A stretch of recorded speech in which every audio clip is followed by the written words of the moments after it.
दोस्तों, आज की स्टोरी के जरिए हम आपको बताएंगे कि बुद्ध के नजरिए से हमारी जिंदगी की कीमत क्या है। हम में से बहुत से लोग अपनी जिंदगी की वैल्यू नहीं समझते और अपने जीवन को ऐसी चीजों में बर्बाद कर देते हैं जिनसे हमारा नुकसान ही होता है।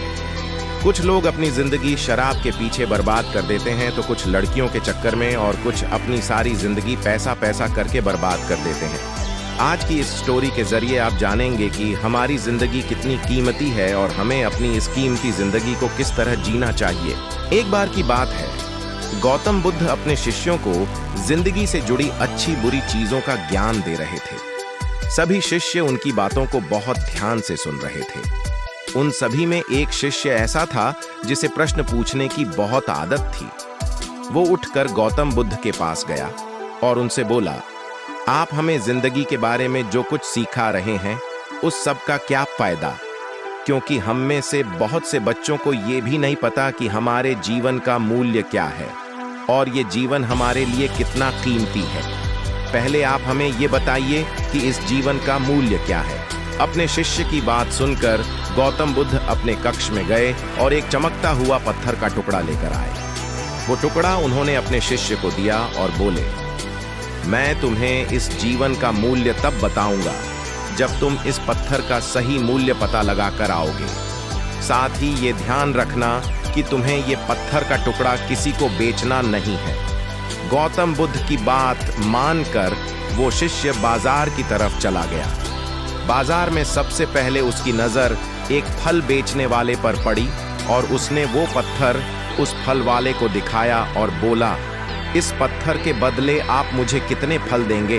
फल वाला बोला, ये पत्थर कुछ खास तो नहीं है, लेकिन फिर भी इसके बदले में तुम्हें 10 केले दे सकता हूं। वो शिष्य उस पत्थर को लेकर आगे चला गया। फिर उसे एक सब्जी वाला मिला। शिष्य ने उस सब्जी वाले से उस पत्थर की कीमत पूछी। सब्जी वाले ने उस पत्थर को ध्यान से देखा और बोला, इस पत्थर की कीमत के बदले में तुम्हें ज्यादा से ज्यादा एक बोरी भरकर सब्जियां दे सकता हूं। इसके बाद वो शिष्य उस पत्थर को लेकर एक सोने के व्यापारी के पास गया।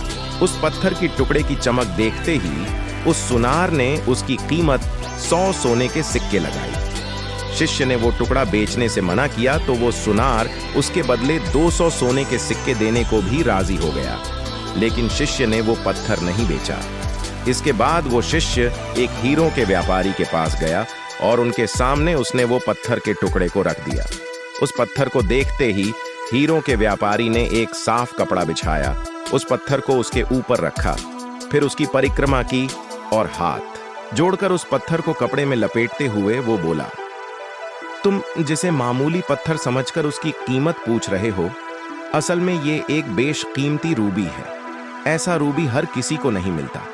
मैं अगर अपना सब कुछ बेच भी दूं तो भी इसकी कीमत नहीं चुका सकता। उस व्यापारी की बातें सुनकर वो शिष्य हैरान हो गया। वो दौड़ा दौड़ा सीधा बुद्ध के पास आया और उन्हें उसने जो कुछ भी बाजार में हुआ वो सब बताया।